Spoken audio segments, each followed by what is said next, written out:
All right, everybody, I hope you're having an absolutely fantastic summer.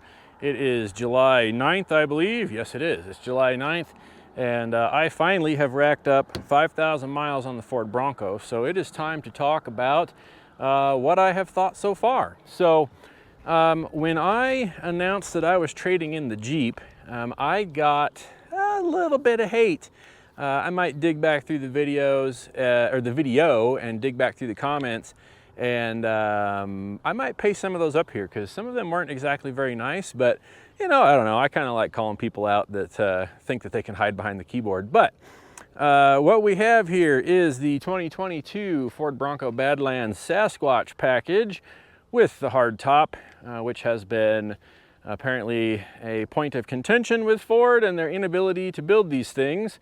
And the hardtop had a big part to do with that back when I finally got my hands on this. So I placed the order for this in November of 2021, and I finally got my hands on it in November of 2022.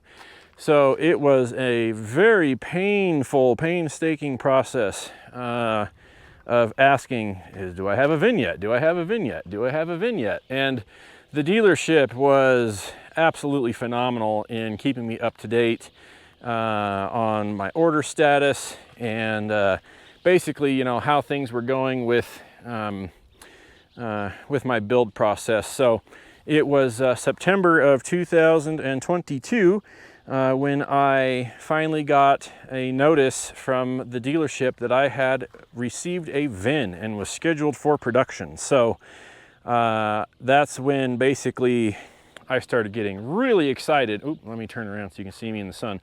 So that's when I started getting really excited because I knew that this was finally going to happen. So I have never ordered a vehicle before in my life. And then, of course, the first time that you do, I had to wait an entire year. So it was November 5 of 2021, shortly before I did that TFL video about their yellow Bronco, or well, the kind of like school bus orange Bronco versus the Wrangler. And so I had placed that order on November 5th, and then I took delivery on November 11th of 22. So let's take a tour inside, and then we'll talk about the good and the bad. Inside, I optioned this with the marine grade vinyl, and so far these seats are absolutely spectacular. These are way more comfortable than the JL seats that I traded in. It's a little dirty. I've been taking this on some off-road recoveries. So marine grade vinyl, I will say, if you leave these things sit in the sun, they are scorching hot. So you can get heated seats in this, but I really, really wish you could get cooled seats. So there's a good and a bad about the seats. In the rear, great big old bench seat that folds down. We'll talk about the stuff that I have going on here in a minute. But, you know, these are great. They're nice and roomy. The only big gripe, and of course, you know, everybody knows this by now, there's no vents here. Even the Wrangler had vents there. So it's like, come on, Ford. Let's get that figured out. I recently just put the JCR overhead panel in here, and as you might be able to figure out what this is, I'll just leave it at that. If you don't understand what that is, drop it in the comment section and I'll answer your question. But I put in their overhead MOLLE panel, and I mounted my ham radio faceplate there and a speaker. That is, I initially tried to run with a different radio and I just didn't like it. And it's not a dig against that particular ham radio, I just didn't like, I was trying to run it off of a Bluetooth mic and it just wasn't good. I put in a dash mount here for my cell phone. That thing's great. There's a GoPro mount up there with a dash cam.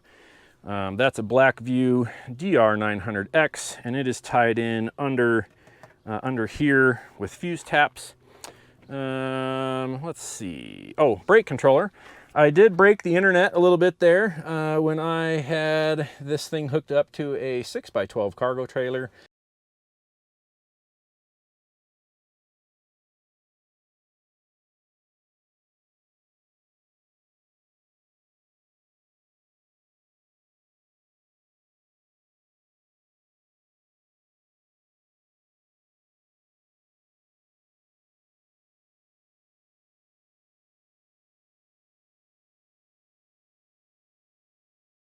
And a lot of people thought that I was going to kill myself or others on the road, which is absolutely not the case. This thing pulled it like it wasn't even there. Let's see, coming around to the passenger side, nothing going on over here, just a better up close shot of the dash cam and the overhead rack. I'll explain why switch 5 is in the on position here in a little bit, but you know, again, marine grade vinyl seats. And just another shot of the back in the sunlight. So let's come around to, frameless windows. Very interesting. So when you shut the door, they go up. And then when you open the door, they come down. I don't know if that's eventually going to be a failure point, but they've done this for years and years with, from what I can tell, relatively no problem. This tailgate is pretty sweet because it's got that little shock dampener on it. It does have what feels like 3 stages. So when you open it the first time, you kind of get a little detent there and you have to push past it. And then you can push it all the way around to, what do they call that, 270 degrees. Pretty sweet. I put this Molly panel Velcro on here. This is just my hardwired winch controller. I run, I'll talk about that when we get to the front, but I've got a factory wireless. That's just 2 spare quarts of water. There's always water in there. And flip up rear window instead of that stupid clamshell thing from the soft top, and the rear mounted camera. So if you're behind me in traffic and picking your nose, you are on camera. In the back, I have, this is all just loosely thrown in here right now because I keep moving things around for off-road recovery missions, but the same tools and recovery gear that was in the Jeep, strap, kinetic rope, and Bronco tie rod inners. Yes, we'll talk about that too. I have spare Bronco tie rod inners. Fire extinguisher, gotta have the beer koozies, and those just magnet onto the shelf there. There's also one there, just magnets on. This is the JCR. In fact, everything I've put on this thing has been JCR, and that hasn't been on purpose. It just, I liked their stuff. So JCR shelf, this thing is stout. It was a bit of a chore to get bolted up in here, but in the process of that, it gave me a great spot to mount my ARB and the toggle switch. And I have a 50 amp hour lithium battery in here with BCDC 1240D charger. The reason why aux switch position 5 is on all the time is because I am using the trigger wire for manual override on this, because the Bronco has a smart alternator. So when you have your battery fully charged and you're driving around, you'll actually notice your voltage drop to like 12.8. So the alternator physically shuts off while you're driving, which is kind of cool. I don't know. I mean, if it was just a solid 14.4, that'd be a lot easier on a lot of things, like charging up this lithium. But if you leave that switch on, as soon as you start this thing up, it kicks on its lithium charge profile and starts topping off this battery. So this is where my fridge sits in here if we're on like a camping trip. And unfortunately, I do have to pull the fridge out a little bit in order to open the door, because it catches right here, but you only have to pull it out about 6 inches and then you can open the door. But 50 amp hour lithium, kind of get a top shot there of all of my power distro and how I did that. Running over here is the ham radio body. That's a Kenwood D710G. And of course, you got the first aid kit. That's securely held in place. You know, you just have to pull that tab and you can get it out of there. My air up stuff, a couple soft shackles just laying loose right there. So yeah, as far as the trunk goes, I think that's about it. I mean, this trunk is bigger than the JL, like notably bigger. There's just a little cubby down there that I don't really have much in. But yeah, I mean, this thing is, like, trunk wise from the 4-door JL is definitely bigger. I'm able to get more stuff in here. Haven't gone out on a weekend camping trip with it yet. My schedule has been absolutely nuts, and it's not going to get any better here starting this coming week, actually. So do a lot of stuff with phone systems and stuff for charter schools, and they go pretty crazy here before school starts up next month. So the schedule is going to be kind of nuts. But let's pop the hood and I can show you what I've done with some wiring and stuff up here. I don't know why Ford doesn't just put these dang hood struts on, but they don't. So go get you a pair of $100 hood struts. They are awesome. Why on earth there is not an engine cover on this, I don't know.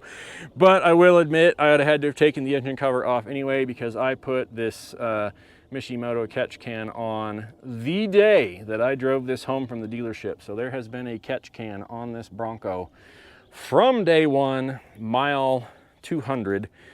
And it has already been catching fluid too, so it is doing its job. As far as power distro, you can see this great big 500 amp solenoid, and I have it wired into the factory provided wiring, and that is on switch position 6. And what this does is it is a 500 amp isolator for this winch. This is it's not a super winch, this is just the cover that fit. But it is a come-up winch, and come-up is the exact same people that were originally making super winch before they sold to the company that I will not name, and kind of ruined their product line. So this has got factory built-in wireless control. So as soon as you flip on switch position 6, this thing starts beeping and you pair up your winch remote and you're good to go. This is the JCR Vanguard front bumper, Baja Designs Squadron Pros in there. In fact, I have, these are not street legal. I have the street legal versions that finally shipped like 20 weeks after I ordered them, sitting on my kitchen table. So I am going to put the street legal versions of these on probably this afternoon, in fact, because I need to do that. Factory bash plate, and as you can tell, I have been using it. So when we go back to the static camera, I will talk about some of that. But just, you know, side profile here, I get tons of comments and compliments. Nice Bronco, how do you like it, yada yada yada. It's pretty sweet. So let's go back to the tripod here, and we will talk about some good and some bad. So I have 5,400 miles on this thing, and I have taken it on a couple of out-of-state trips to go see family, and this thing is an absolute pleasure, not chore.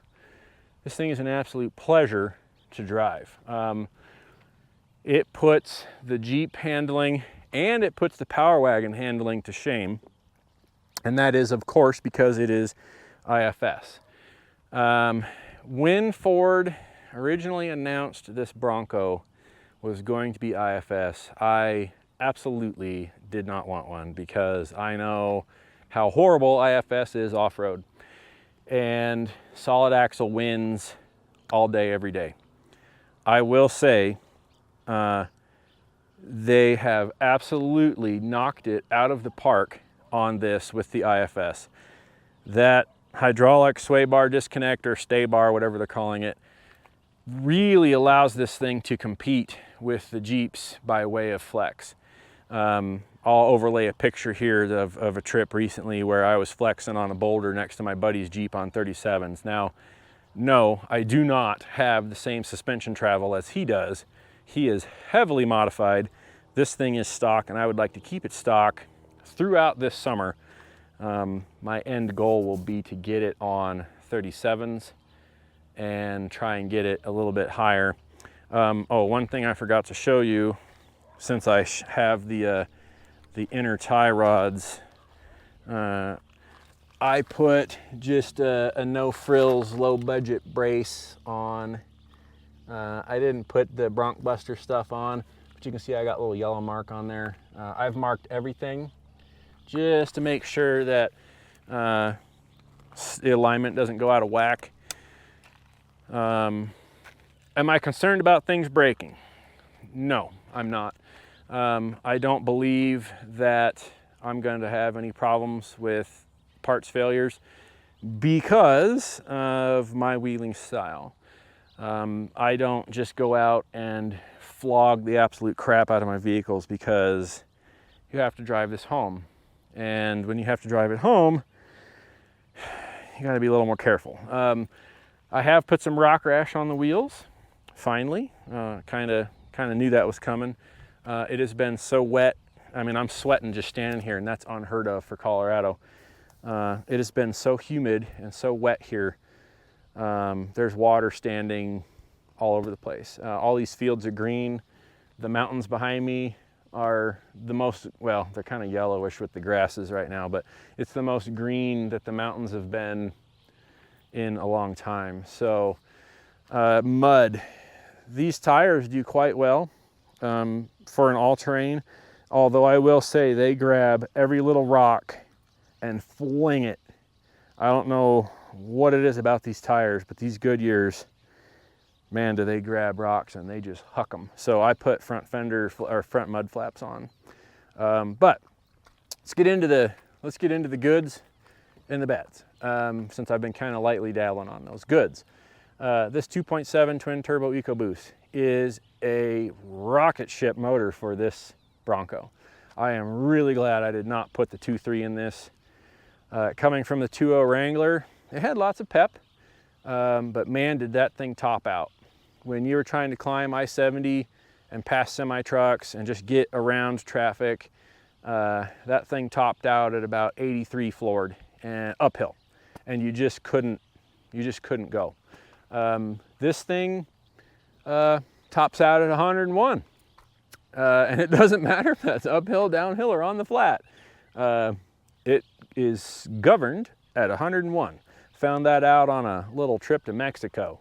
So, if you catch my drift. More goods. The frameless door, or God, I keep saying frameless doors. The frameless windows. I actually like that because when you roll the window down and you're four-wheeling, you got to open that door. All you have to deal with is like the half door that you would buy to put on a Jeep. You don't have the whole hoop going around, so that's pretty nice.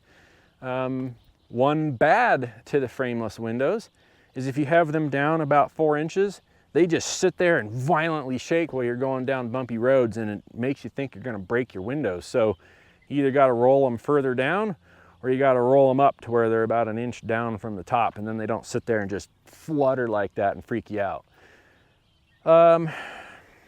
More goods. The LED headlights are insanely bright.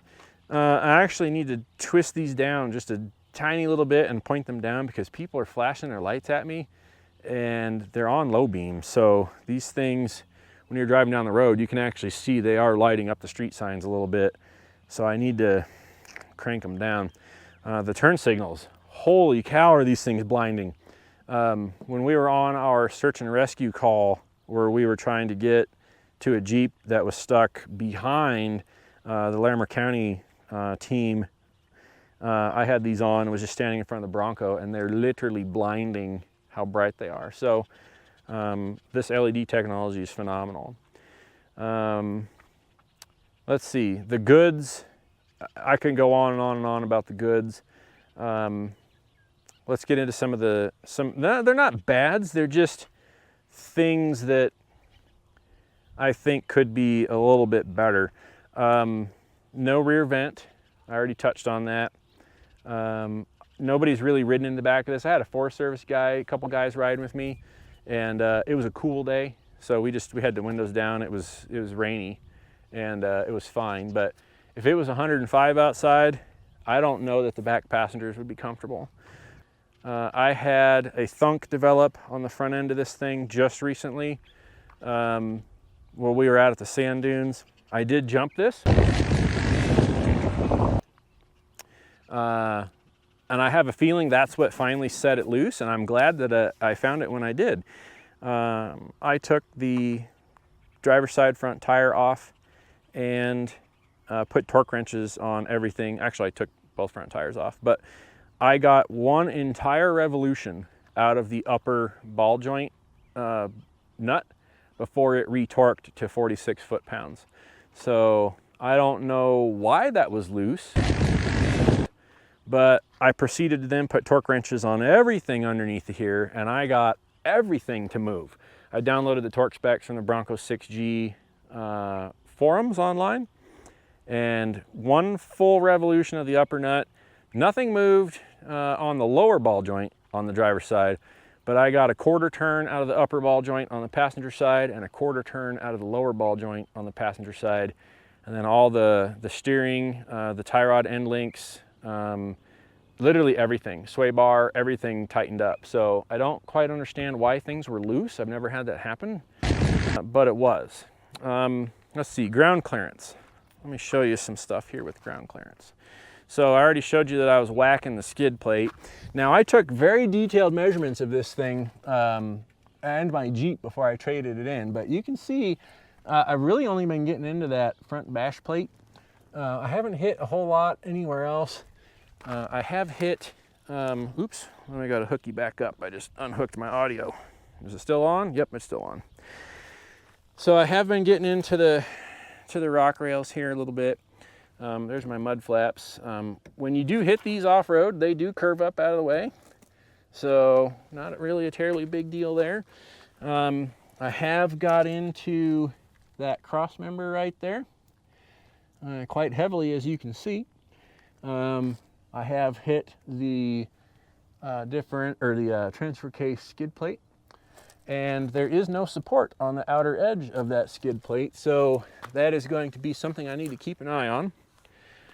I've also hit right here.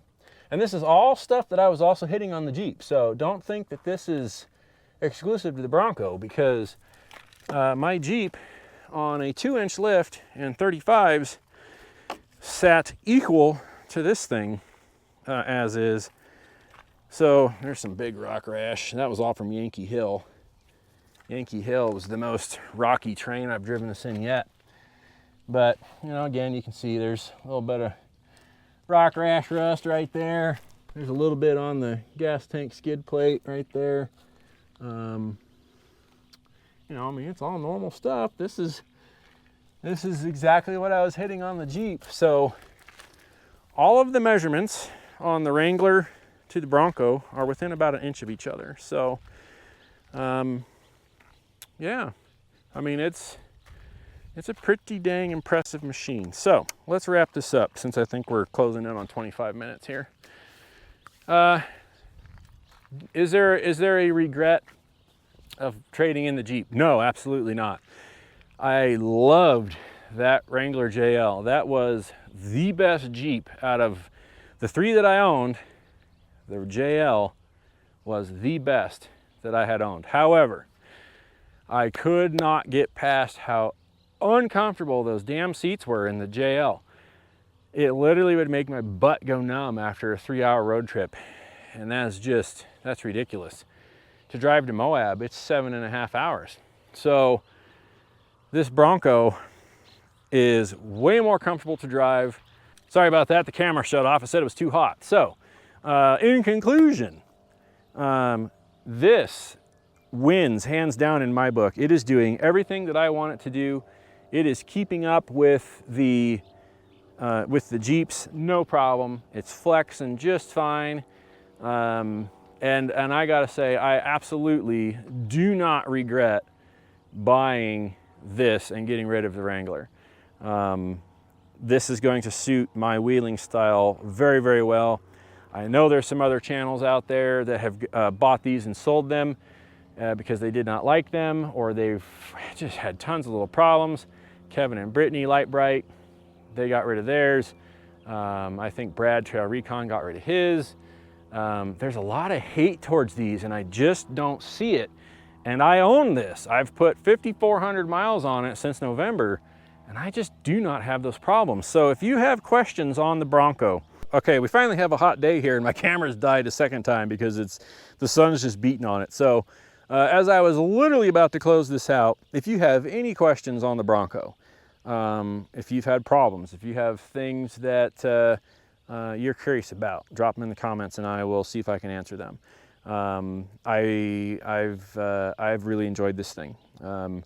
It is probably the best off-road vehicle that I've owned to date, and that's saying a lot because I've owned 3 different Jeeps, and this thing just dominates them. So yeah, anyway, I really appreciate you guys watching. Sorry the camera died twice. I was trying to do it in one take, and I just couldn't do it because we get the first hot day of the year here, and you know, the GoPro don't like being in the heat. So again, appreciate it.